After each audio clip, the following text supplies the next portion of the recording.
bannamukono mbakulisa byonna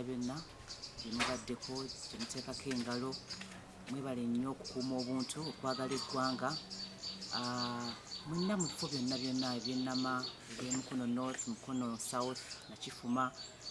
Mukono Municipality mwenna mbatumira nnyo n'abafunyeeko obuzibu tubasaasira abawagizi baffe aba ttiimu Kyaggwe abamu baafudde abamu bakoseddwa bambi tubasabira babone mangu n'abaafudde bawummule mirembe Mukama abawummuze mirembe naye nga tetuggwamu maanyi twongere okuwagira ttiimu yaffe amawulire amalungi twawangudde goolo 2 mwebale nnyo ttiimu Kyaggwe okututeeka ku maapu okututeeka ku mutindo okuzannya omupiira ogw'omutindo erinnya Amaniyo Dravile Sheila omubaka omukyala Mukono District 2026 mu kibiina ekya NUP ekibiina ekyekyukakyuka era njogera nga munnankyukakyuka ensonga y'okutulugunya abaana ensonga ya obutabanguko mu maka kale byonna olaba nga tebyeyawula ku obwavu bwe buleese ebintu bino ewammanga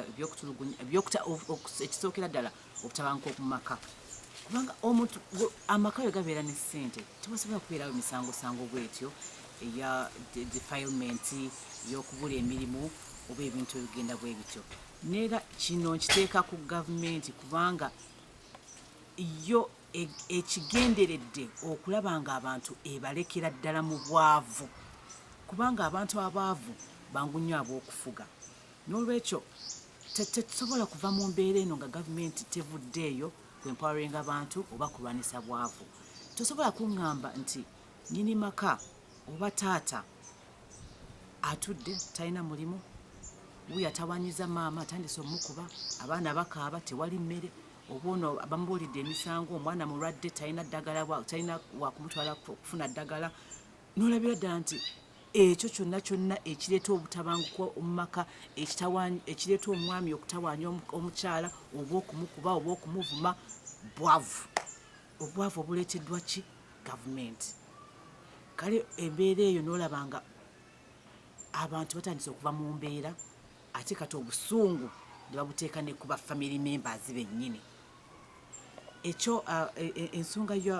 okutulugunya abaana nakyo bwavu kubanga kati bw'oba oli muzadde nga ddala osobola okuweerera omwana abeera ku ssomero oba abaana bonna babeera ku ssomero tulina kyogenda kusanga mwana okukabasanya mwana aba bonna abasanga abaana abato okubaleetako obulabe naye olw'okuba obwavu obungi ennyo butandise n'okuwunya naye nga bannyini kubuleeta babwesambye babulaba mabbali ddala n'omukulembeze ateekeddwa okulwanisa obwavu n'avaayo n'ayogera ebintu bwe bityo ebikosa omuntu wa wansi ate nga yawaliddwa obuvunaanyizibwa okulaba nga abantu bava mu bwavu n'otandika okugamba nti abaavu bagende ku poliisi bakole statement obakulembeze butuufu abantu basibidde mu bwavu ate kati oyagala batwala ku poliisi nti bakole statement olw'okuba bali mu bwavu kati gufuuse na musango okubeera mwavu ate nga bennyini abakozi ba gavumenti abakola mu gavumenti abalina mandate okulaba nga abantu bavudde mu mbeera gye bali okudda waggulu ate be bali mu kutulugunya abaavu kwe kuteekako n'obatwala ku poliisi bakole statement nkivumirira nnyo naye mbagamba nti twebeereremu nga pulezidenti waffe bw'atugamba His Excellency Kyagulanyi tukyuse embeera yaffe nga tukyusiza ku ballot tuleke tulabe ensi ensuubize ne gavumenti eriwo olw'abantu NUP y'abantu eriwo okusolvinga bintu by'abantu kubanga ensonga z'abantu ezimanyi ensonga y'ebikajjo ebbeeyi y'ebikajjo okweyongera ekyo nakyo gavumenti omuntu bbeeyi eyali ennungi ng'esikiriza abantu okwongera okuteekamu oba okwongera okuinvestinga n'okulima ebikajjo tani yali ku mitwalo 26 naye essaawa zino eri ku mitwalo 14 nolaba kati olaba ka difference ako akaali kabeezaawo omuntu kati bakatutte omuntu akole ki omulimu agendewa kyova olaba bagenda nakuteeka wansi ebikulwa byonna okulaga obweyamu okulaga obutali mumativu nti ensonga zaabwe tebazitunuddeemu neera nze nkiwagira wanga bw'oba onyigirizibwa lwaki osirika muteeke wansi ebintu byokozesebwa paka ensonga zammwe bwe zinaalabirwamu mu gavumenti batereze ebbeeyi ya sukaali 2016 gavumenti eno myaka egenda kuweza myaka 4 ensonga eno eya poverty okuva we natandika okusoma ensonga y'obwavu paka ku masters level tukyasoma solution za poverty ate nga gyeziri eremeddwa okulwanisa obwavu olaba n'abakulembeze baayo abalina okulwanisa obwavu bavaayo ne batandika okukola statements ezitalina kukolebwa mu bantu nti batandika okukwata abaavu kale bamukulembeze eki ate nga mu abamu abadiverting essente ezirina okujja abantu mu bwavu noteekawo programs byonna ebirwanisa abaavu okuva ku operations wealth creation okuva ku PDM okudda ku poverty alleviation byonna ebyali byalina okujjawo obwavu byaleetera ddala obwavu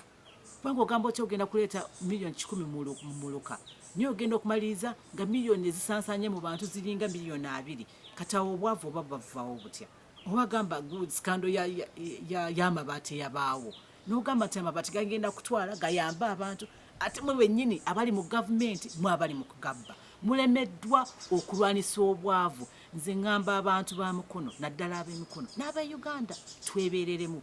President waffe His Excellency Robert Kyagulanyi Ssentamu atugamba nnyo twebeereremu twekengera ebintu bino tubitunulire n'amaaso gaffe tuleme kusirika paka nga twerwanyeeko nga tuleese gavumenti ensuubize egenda okukolera abantu egenda okubeera ne interest z'abantu okusosowaza ensonga z'abantu okulaba nga tuva mu bwavu tujja kulwanisa obwavu mu gavumenti empya naye no gavumenti tesobola kulwanisa bwavu naye ezannyira mu ssente zaffe okwongera ozikozesa okufa mu kifo ky'okukozesa ezo ssente lwaki tebafunayo public government marine esobola okugamba nti nno tutwale abaana mu masomero abali ku mwalo naye n'ozimba essomero limu lyokka naye n'oprioritizinga miliyoni 5 mu ogenda ogula generator ku nnyumba z'abasipiika neweebuuza baplanners baliwa where are the planners bannabyabufuzi abaali balubirira ebintu by'abantu baliwa tebakyaliyo kati buli muntu yenna kati yerowoozaako kyova olaba twebereremu bannamukono